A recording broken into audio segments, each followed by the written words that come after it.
Pandya store today episode மயிலோடைய அம்மா இருந்துட்டு ஐயோ ஐயோ என் பொண்ணுடைய வாழ்க்கை இப்படி அழிச்சிட்டாங்கதே அப்படின்னு சொல்லிட்டு அழுதுகிட்டு இருக்காங்க. அக்கம் பக்கம் இருக்கிறவங்களாம் என்னம்மாச்சு இப்படி உங்கள் பொண்ணை கழுத்தை பிடிச்சி வெளியே தள்ளுறாங்க, அப்படி என்ன பிரச்சனைன்றாங்க. அப்புறமா எதிர்த்து வீட்டுக்காரங்க போய் கேட்பாங்க, எங்களுக்கே ஒன்றும் தெரியாதுன்னுவாங்க. உடனே சக்திவேல் இருந்துட்டு அண்ணன் இப்போ என்ன இது நம்மளை கேட்கலாமா அப்படின்றாங்க. டி நம்மளுக்கு எதுக்கடா தேவையில்லாத ரொம்ப நடரா போகலாம் அப்படின்றாங்க. ஐயோ அண்ணன் இருண்ண என்ன இதுன்றதை போய் முதல்ல கேட்டு நம்ம தெரிஞ்சுக்கிறதுல போய் என்னென்ன ஆகிட போகுது அப்படின்வாங்க. டே சத்தி சொல்கிறத கேளு அண்ணா வந்தார இருந்தானுவாங்க. ஏமா என்னமா பிரச்சனை குப்பாட்டு கழுத்துட்டு இருக்கீங்க, இந்த நியாயத்தை நீங்களே கேளுங்கன்றாங்க. என் பொண்ணை கழுத்தை பிடிச்சி வெளியே தள்ளிட்டாங்க, நீ இந்த வீட்டுக்கு வரக்கூடாது அப்படின்ட்டு என் பொண்ணை அசிங்கப்படுத்திட்டாங்கன்றாங்க. இவங்களெல்லாம் சும்மா விட மாட்டேன் அப்படின்றாங்க. நாங்கள் கல்யாணம் பண்ணுறதுக்கு முன்னாடி நல்லா விசாரிச்சு பண்ணியிருக்கணும் போல அப்படின்ட்டுலாம் அனாவசியமாக பேசிட்டு இருக்காங்க மயிலோடைய அம்மா. அதுக்கு சக்திவேல் எழுந்துட்டு ஏமா ஊர் உலகத்தில் எல்லாரும் விசாரிச்சிங்கல்ல, ஏன் எதிர்த்து வீட்டுக்காரர் எங்களை விசாரிச்சிருந்தா நாங்களே அவங்களுடைய வகிஷையை சொல்லியிருப்போம் இல்லையா அப்படின்றாங்க. ஆனால் எங்களை விசாரிக்காமல் நீங்கள் ஊரில் இருக்கவங்கள விசாரிச்சிருக்கீங்க, இன்றைக்கி உங்கள் பொண்ணுடைய வாழ்க்கையை எப்படி கேள்விக்குறியாக ஆகிக்குதுன்றாங்க. இங்கே பாருங்கள், நீங்கள் நினைக்கிற மாதிரியெல்லாம் இந்த பாண்டியன் அவ்வளோ நல்லவனே கிடையாதுன்றாங்க. ரொம்ப ரொம்ப கேவலமானவன். ஏன்னா உங்கள் பொண்ணு நகை ஏதாச்சும் கம்மியாக போட்டாங்கன்னு கேட்டாங்களா, இல்லை நகை பத்தலைன்னு கேட்டாங்களா, இல்லை பொண்ணு வேலைக்கு போக சொல்லி இந்த பொண்ணு போகாது இருந்ததுனால இப்படி பண்ணுறாங்களா? மருமக சமைச்சு கொடுக்குறதுல தானே அவங்க வாழ்ந்துட்டு இருக்காங்க. நானும் நினச்சேன் சின்னதாக இந்த பாண்டியன் கடை இருக்குது, எப்படி தான் இவங்கெல்லாம் டெவலப் ஆகுறாங்கன்னு நினச்சேன். அப்புறம் தான் தெரிய வருது, ஒரு மருமகளை டியூஷனுக்கும் இன்னொரு மருமகளை கவர்மெண்ட் உத்தியோகத்துக்கும் அனுப்பி இப்படியெல்லாம் சம்பாரிச்சிட்டு இருக்காங்க. அடுத்து இந்த மருமகளை அனுப்பலான்னு நினச்சிருப்பாங்க. இந்த பொண்ணு அவங்களுடைய பகிஷம் தெரிஞ்சுட்டு உஷாராயிடுச்சு, அதனால தான் இப்படியெல்லாம் பண்ணிக்கிட்டு இருக்காங்க அப்படின்ட்டு வாய்க்கு வந்தபடி எல்லாம் நம்மளோட சக்திவேல் பேசிட்டு இருக்காங்க. அதுக்கப்புறமா என் பொண்ணுடைய வாழ்க்கை இப்படி பண்ணிட்டாங்களேன்னுவாங்க. ஊருக்காரங்க பாண்டியனுடைய குடும்பமாக இப்படி பண்ணிச்சு, இந்த பொண்ணு கழுத்தை பிடிச்சில தள்ளியிருக்கா அப்படின்ட்டு அனாவசியமாக பேசுகிறாங்க. கதிருக்கு அப்படி ஒரு கோவம் கிளம்பலான்ட்டு வருவாங்க. பாண்டியன் கோவத்தை கொஞ்சம் கண்ட்ரோல் பண்ணிடா, இந்த கோவத்தால் தாண்ட பிரச்சனை, அப்பா அங்கே என்ன அடிச்சு விட்றாங்க பாருங்கப்பான்றாங்க. நீ கொஞ்சம் பொறுமையாக இருந்துவாங்க.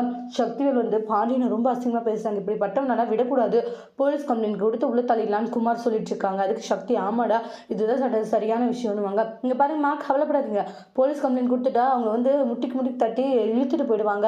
நீங்களாம் உங்கள் பொண்ணுடைய வாழ்க்கையை நினைச்சாலாம் பயப்படாதீங்க, ஜெயிலில் இருக்க வேண்டியவன் தான் அந்த பாண்டியன் அப்படின்றாங்க.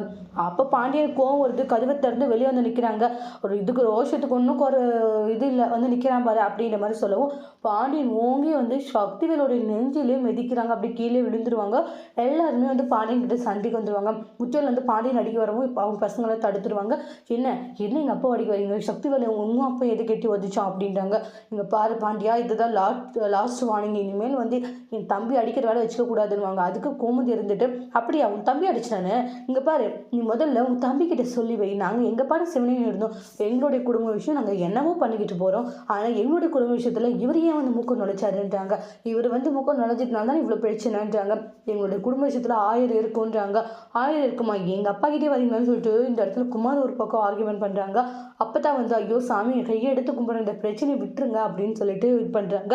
அப்புறம் ஊர் உலகத்தில் இருக்கவங்க பாண்டியா என்னதான் என் பிரச்சனை, என்னதான் ஆச்சு, இந்த குடும்பம் எவ்வளோ ஒத்துமையான குடும்பம், இன்றைக்கி என்னடானா தெருவில் எல்லாரும் பார்க்குற மாதிரில சண்டை போட்டுக்கிட்டு இருக்கீங்க, நீங்கள் அப்படியெல்லாம் இருக்கிறவங்களே கிடையாதுப்பா, என்ன பிரச்சனைன்றதை சொன்னால் தானேப்பா தெரியும் அப்படின்ட்டுலாம் விசாரிச்சுட்டு இருக்காங்க. ஆனால் பாண்டியன்னு சொல்கிறதில்ல, ஏன்னா சைலண்ட்டாகவே இருப்பாங்க. மயிலோடைய அம்மா ஒன்று ரெண்டாக சொல்லி விட்டுட்டு இருப்பாங்க. இவங்களுக்கு உள்ள ஒரு ஆர்கியூமெண்ட் போயிட்டுருக்கவும் மயிலோடைய அம்மா போய் மாப்பிள்ளைக்கிட்ட பேசணுவாங்க. மாமா ப்ளீஸ் மாமா நான் பண்ண தப்பில் மன்னிச்சுக்கோங்க, ஆனால் நீங்கள் என்ன இந்த வீட்டை விட்டு அனுப்பிடாதீங்க அப்படின்ட்டு ரொம்ப ரெக்வஸ்ட் பண்ணி கேட்டுக்கிட்டு இருக்காங்க. அப்போ ரொம்ப கோவமாக திட்டி விட்டுருவாங்க. ஏண்டி நல்லவங்க மாதிரி நடிக்காதுன்னு, என்ன கேவலமான காரியம் பண்ணுன்னு தெரியும், ஒழுங்கிறது போய் ஐயோ ஐயோ இது கேட்க யாரும் ஆள் இல்லையா, என் பொண்ணு எப்படியெல்லாம் அசிங்கப்படுத்துறாங்கன்னுவாங்க. அதுக்கு குழலி ஊரில் இருக்கவங்க கிட்ட இங்கே பாருங்க, இந்த பொண்ணை நாங்கள் அசிங்கப்படுத்துகிறோம், வீட்டை விட்டு துரத்துறோம், கஷ்டப்படுத்துகிறோம்னு சொன்னீங்களே, இந்த குடும்பம் என்னமா வேலை பண்ணிச்சு தெரியுமான்றாங்க. அவங்க அம்மா அவங்க பொண்ணையும் என்னமா நடிச்சு போய் சொல்லி பித்தலாட்டம் பண்ணி கல்யாணம் பண்ணியிருக்காங்க, என்ன சொல்கிறீங்கன்னொன்னே நகை அதாவது இவங்க +2 தான் படிச்சிருக்காங்க, ஆனால் இவன் BA இங்கிலீஷ் படிச்சிருக்குன்னு சொன்னால் அது தப்பு தானே, சரணோட அதிகமான 2 வயசு இவ அப்படின்னு சொல்கிறாங்க. குழந்தை விஷயத்தில் ஏதாச்சும் போய் சொல்லுவாங்களா, கன்சிவாக இருக்குன்னு சொல்லிட்டு பார்த்தா கன்சிவாக இல்லை, அதுலேயுமே போய் சொல்லியிருக்கா அப்படின்றாங்க. எல்லோரும் ஷாக் ஆகுறாங்க. இப்படி மனமாக இருப்பாங்க, நீங்களே சொல்லுங்கள், இப்படி ஒரு கேவலமான பொய்யை சொன்னவங்க கூட எப்படி நாங்கள் வாழ முடியும்னு சரவணன் சொல்கிறான். அவன் சொன்னதில் நியாயம் தானே, அப்படி ஒரு விஷயம் தெரிஞ்சதுனால தான் இவளை வீட்டை விட்டு அனுப்பணுன்றாங்க. அதுக்கு கோமதி இருந்துட்டு குழலி இவங்களுக்கெல்லாம் எதுக்காக இப்படியெல்லாம் சொல்லிக்கிட்டு இருக்கேன்றாங்க. நம்மளுடைய விஷயம் நாமளே பார்த்துக்கலாம், அடுத்தவங்க கிட்ட நம்ம எந்த ஒரு இதுவும் கேட்க தேவையில்லை, நம்மளுடைய குடும்ப விஷயத்தை நீ அவங்க கிட்ட சொல்லவும் சொல்லாதுன்னுவாங்க. அதுக்கப்புறமும் சக்திவேல் இருந்துட்டு இங்கே பாரு என்னவே எட்டு உதச்சிட்டு விட மாட்டேன், என் அப்பா கிட்ட நீங்கள் எதுக்கு தேவையில்லாத வந்தீங்க, ஒழுங்கா நீங்கள் போங்க அப்படின்னு சொல்லிட்டு மாறி மாறியும் அவங்களுக்குள்ள பயங்கர கான்வர்சேஷன் போயிட்டுருக்கு.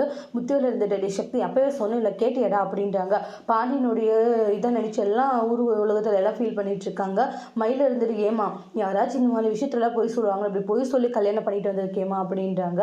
அதுக்கு மயிலுடைய அம்மா எவ்வளோ சொல்கிறாங்க, ஆனால் கோவம் வந்து திட்டி விட்டுருவாங்க. நம்மளுடைய கோமுடி குழலியெல்லாம் ஒழுங்கு மரியாதை இங்கேருந்து போயிடுங்களேன்னு நடக்க வேண்டியதே வேறையாக இருக்குன்றாங்க. என் பொல்லுக்கு இருக்கிற அந்த கொஞ்சம் கொஞ்சம் நிம்மதியை கெடுத்தலான்னு பார்த்துட்டு அம்மாவும் புள்ளி இங்கே நாடகம் போட்டுக்கிட்டு இருக்கீங்களான்றது பண்ணுறது எல்லாமே வந்து ஃப்ராடு வேலை. ஆனால் இங்கே என்னதுன்னா நடிச்சுக்கிட்டு இருக்கீங்க, உங்களுக்கெல்லாம் அசிங்கமாகவே இல்லையான்றாங்க. இப்படி பொய் மேலே பொய் அடிக்கிட்டு போயிட்டு இருக்கிறது, இல்லைன்னா வந்து இந்த மாதிரி கேவலமாக நடிக்க வேண்டியது, இப்படி ஒரு குடும்பத்தை நான் பார்த்ததே கிடையாது அப்படின்ட்டு சொல்லிட்டு பயங்கரமாக அந்த இடத்துல சண்டை போட்டுக்கிட்டு இருக்காங்க. மயிலி எவ்வளோ பேசுகிறாங்க, பண்ண தப்பு மன்னிச்சிருங்க அப்படின்ட்டுலாம். ஓ நீ பண்ண தப்பு இப்போ தான் உனக்கு புரியுதாமா அப்படின்னு குழலி சொல்கிறாங்க. இங்கே பாரு இனிமேலும் என் தம்பி உன்னை ஏற்றுப்பான் அப்படின்னு மட்டும் நினைக்காத, எந்த காரணத்தை கொண்டு அவன் உன்னை ஏற்றுக்க மாட்டான். நீ எப்படி ஒரு கேவலமான ஒரு சென்மன்றது அவனுக்கு தெரிஞ்சிருச்சு இல்லையா, இனி அவன் உஷாராக இருப்பான். அதனால் ஒழுங்கு மரியாதையா இங்கேருந்து நீ போயிட்டேன்னா உனக்கு நல்லது, இல்லை வச்சுக்கோங்க வேறு மாதிரியான விஷயத்த நீ சந்திக்க வேண்டியதாக இருக்கும் அப்படின்னு சொல்லிடுவாங்க. நான் என்ன வேணுனாலும் நான் பார்த்துக்கிறேன், ஆனால் கண்டிப்பாக நீ இங்கேருந்து போக மாட்டான். ஓ அப்படியா, அப்படி பட்டு எழுந்து தான் போகணுன்னு புத்தி வந்துருச்சு உனக்கு அப்படின்ட்டுலாம் ஆர்குமெண்ட் பண்ணுறாங்க. சரணன் இருந்துட்டா அம்மா இவன் கண்ணு முன்னாடி நிற்கக்கூடாது, ஒழுங்கு மரியாதையா இவளை இங்கேருந்து போயிட்டு சொல்லுங்கள், இவளை பார்த்தா எனக்கு கோவம் வருதுன்னுவாங்க. அதுக்கு மயில ரொம்ப அசிங்கப்படுத்துறாங்க. இந்த இடத்துல போறியே இல்லையா, பண்ண தப்புக்கு போலீஸ் கம்ப்ளைண்ட் கொடுத்தா யாரு தெரியுமா விசாரிப்பாங்க, உன்னதான் விசாரிப்பாங்க, ஏன்னா ஃப்ராடு வேலை பண்ணதை நீ தானே, அப்போ உன்னை தானமா வந்து ஜெயிலுக்கு கூட்டிகிட்டு போவாங்க அப்படின்னு கோமதி சொல்லவும் மயிலுடைய அம்மா மயில பா போகலாம், இங்கே பாருங்க என் பொண்ணை இன்னைக்கு வீட்டை விட்டு அமைச்சிட்டீங்க, கழுத்தை பிடிச்சி வெளியே தள்ளிட்டீங்க, இதுக்கெல்லாம் நீங்கள் பதில் சொல்லி ஆகணும், இந்த பாக்கி சும்மா இருக்க மாட்டேன்றாங்க, என் பொண்ணுடைய வாழ்க்கைக்கு ஒரு முடிவு கிடைச்சாகணும், என் பொண்ணு இந்த மாதிரி கஷ்டப்படுத்தின ஒவ்வொருத்தருக்கும் நான் சரியான படத்தை கற்றுக் கொடுப்பேன்றாங்க. இனிமேல் நீங்கள் வேறு ஒரு பாக்கியத்தை பார்க்க வேண்டியதாக இருக்குன்றாங்க. ஆமாம் பெரிய பாக்கியம் வேறு, ஒழுங்காக போங்க அப்படின்னு குழலி சொல்லிட்டு இருக்காங்க. பார்ப்பீங்க என் பொண்ணை அள வச்சிங்கல்ல, ஒவ்வொருத்தரையும் வந்து நான் கண்டிப்பாக மன்னிப்பு கேட்க வைப்பேன், அந்த நாள் ரொம்ப தூரத்தில் ரொம்ப சீக்கிரமாக நடக்கும் அப்படின்ட்டு சவால் விட்டு அங்கேருந்து போகிறாங்க. மயில் வந்து சரவணை பார்த்து ரொம்ப எமோஷ்னலாக ஃபீல் பண்ணிட்டு போகிறாங்க. அதுக்கப்புறம் கோமதி இருந்துட்டு சரவணா நீ உள்ள வாடான்னு வாங்க. உடனே வந்து இங்கே சக்திவேல் கோபமாக இருக்காங்க, ஏன்னா பாண்டியன் எட்டி உதச்சிதானா பார்த்தீங்கன்னா அவன் எப்படி வச்சான்ட்டு. அதுக்கு ஆத்தா என்ன சொல்கிறாங்கன்னா இங்கே பாரிடா நீ பண்ண தப்பு, அவங்களுடைய குடும்பம் அவங்க என்னவோ பேசிக்கிறாங்க, அவங்க என்னவோ சண்டை போட்டுக்கிறாங்க, நீ தேவையில்லாமல் போய் அவங்கக்கிட்ட என்ன ஏதுன்னு கூட தெரியாமலே நீ போய் அவங்கள பற்றி அவ்வளோ கேவலமாக பேசுனேன்னு மாப்பிள்ளை கோவப்படுறதுல தப்பே கிடையாது, என்ன தான் உன் மாப்பிள்ளைக்கு சப்போர்ட் பண்ணுறியா அப்படின்றாங்க. சப்போர்ட்டெல்லாம் எதுவும் கிடையாதுடா, நான் இருக்கிற விஷயத்த தான் சொல்கிறேன், அவங்களுக்குள்ள பிரச்சனை போகுது, அவங்க என்ன பண்ணிட்டு போகிறாங்க, இதே நம்மளுடைய வீட்டில் வந்து இந்த மாதிரி பிரச்சனை நடந்து அவங்க வந்து பேசுகிறாங்க, நீ சும்மா விட்டு இருப்பியா, இல்லை அதே தான் அவங்க பண்ணியிருக்காங்க, அதனால் ஒழுங்காக இந்த விஷயத்தை இப்படியே முடிக்கிறத விட்டுருவாங்க, அதை விட்டுட்டு சும்மா தேவையில்லாமல் அதை பண்ணுறது இதை பண்ணுறது ஏதாச்சும் பேசிட்டு இருந்த அப்புறம் நடக்கிறதே வேறையாக இருக்கும் அப்படின்னு சொல்லிட்டு கோவப்பட்டுக்கிட்டு இருக்காங்க.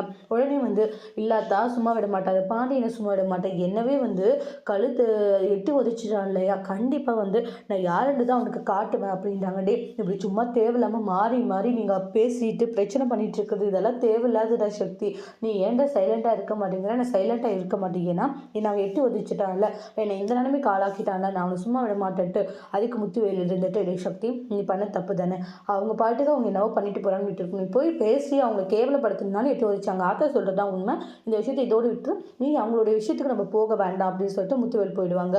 அதுக்கு நம்மளுடைய சக்திகள் ரொம்ப கோவமாக இருக்காங்க. அப்பா என்னப்பா இது இப்படி சொல்லிட்டு போயிட்டாரு பெரியப்பாடே, அவங்க பொண்ணை கல்யாணம் பண்ணி கொடுத்துருக்காங்க இல்லையா, அதனால் பொண்ணுடைய வாழ்க்கை ஒன்றும் ஆகக்கூடாதுன்னு அப்படி சொல்லுவாங்க. ஆனால் விடமாட்டேன் தான், அந்த பாண்டியனும் சரி அந்த பாண்டியனுடைய பசங்களையும் சரி ஒருத்தரையும் விட மாட்டேன், என்னை அவன் எட்டி உதைச்சிட்டான், என்னை ஊருக்காரங்க முன்னாடி அசிங்கப்படுத்திட்டான்டா, அது எல்லாத்துக்குமே அவன் சரியான ஒரு பதிலடி சொல்லி ஆகணுன்றாங்க, நான் யாருன்றதை கண்டிப்பாக காட்டுறேன்டா அந்த பாண்டியனுக்குன்றாங்க.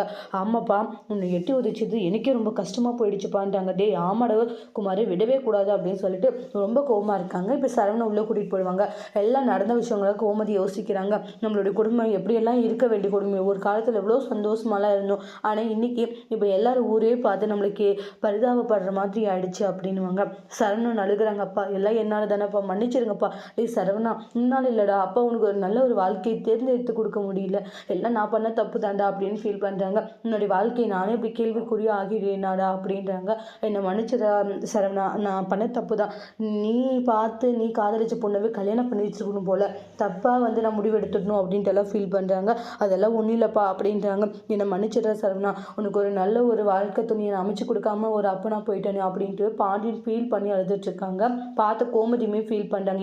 என்னங்க இது, என்னால் முடியல கோமதி, இப்படி ஒரு நிலைமையில என் பையனை என்னால் பார்க்க முடியல அப்படின்ட்டு ஃபீல் பண்ணி எமோஷ்னலாக எல்லாருமே வருத்தப்பட்டுக்கிட்டு இருக்காங்க. அதோட இந்த எபிசோட் முடிச்சிருக்காங்க. இனி வரக்கூடிய எபிசோடில் என்ன மாதிரி ஒரு டோஸ்ட் வரப்போகுதுன்னு வெயிட் பண்ணி பார்க்கலாம். இந்த வீடியோ பிடிச்சிருந்தா லைக் பண்ணுங்கள், கமெண்ட் பண்ணுங்கள், ஷேர் பண்ணுங்கள். மறக்காமல் நம்ம சேனலை சப்ஸ்கிரைபர் பண்ணிக்கோங்க. Thank you friends.